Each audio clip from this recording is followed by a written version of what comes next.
আমি সেদিনে বুঝলাম যে নবাব ডুববে। ডক্টর মোহাম্মদ ইউনূসের মতিগতি ভালো মনে হচ্ছে না, এই ডুববে, এ যত তাড়াতাড়ি যায় ততই দেশ বাঁচবে এবং সে নিজে বাঁচবে। এই ইউনূস সাহেব আসলেন, তো ইউনূস সাহেব আপনি চিন্তা করেন যে পলিটিক্যাল গ্রাউন্ডে, রাজনীতির অঙ্গনে সত্যিকার অর্থে, যেহেতু তার সাথে আমার একটা সম্পর্ক, আমি ছাড়া আর মাহমুদুর রহমান মান্না ছাড়া ওনার সাথে আসলে ওরকম ব্যক্তিগত সম্পর্ক কারোর সাথে ছিল না। উনি এই সবাই একজনের সাথে দেখা হলো, হাই কেমন আছে, কী আছে, একটু পরে কিন্তু তার মনে থাকে না। আচ্ছা, বা তাকে একজন স্মরণ করে দেয়, এখন আপনাকে ফোন করা দরকার, সে ফোন করলো, কিন্তু তারপর সে ভুলে গেল। কিন্তু রিয়েলি রাজনীতিতে একটু, আমি তো ওরকম বড় রাজনীতিবিদ না, তবু আমি দেখেছি ওনার আশেপাশে আমরা এই দুজন ছাড়া ওনার ব্যক্তিগতভাবে স্মরণ করতে পারে, অ্যাসার্টেন করতে পারে, নাম মনে রাখতে পারে, আমি আর মান্না সাহেব ছাড়া কেউ ছিল না। ইভেন যে ছেলেরা তাকে ফোন করেছে তিনি তাদেরকে চেনেনও না।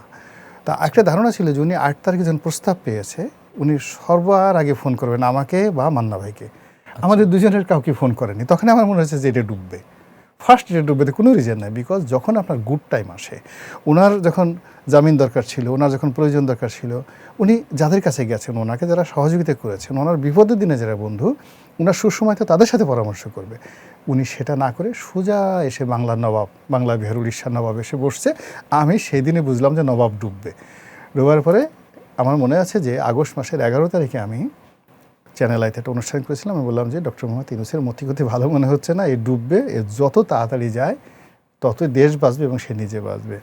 তো যেটা বলছিলাম যে এর সঙ্গে যখন আমি দেখলাম যে নাহিদ মন্ত্রী হয়ে যাচ্ছে, মাহফুজ মন্ত্রী হয়ে যাচ্ছে, আর একজন আসিফ মোহাম্মদ সুজিব ভাই, আমি তো ওর নামই কখনো শুনিনি।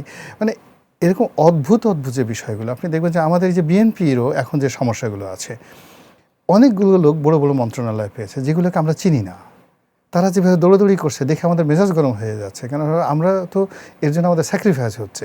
ফলে হলো কি, আপনি অযাচিতভাবে আপনার ক্ষমতা প্রয়োগ করে কাউকে কোনো একটা জিনিস দিয়ে দিলেন। উনি যখন ওনার বান্ধবী, ওনার প্রিয়জন নূরজাহান বেগমকে দিলেন, তখনই আমার কাছে মনে হলো যে এটা ফেল করবে।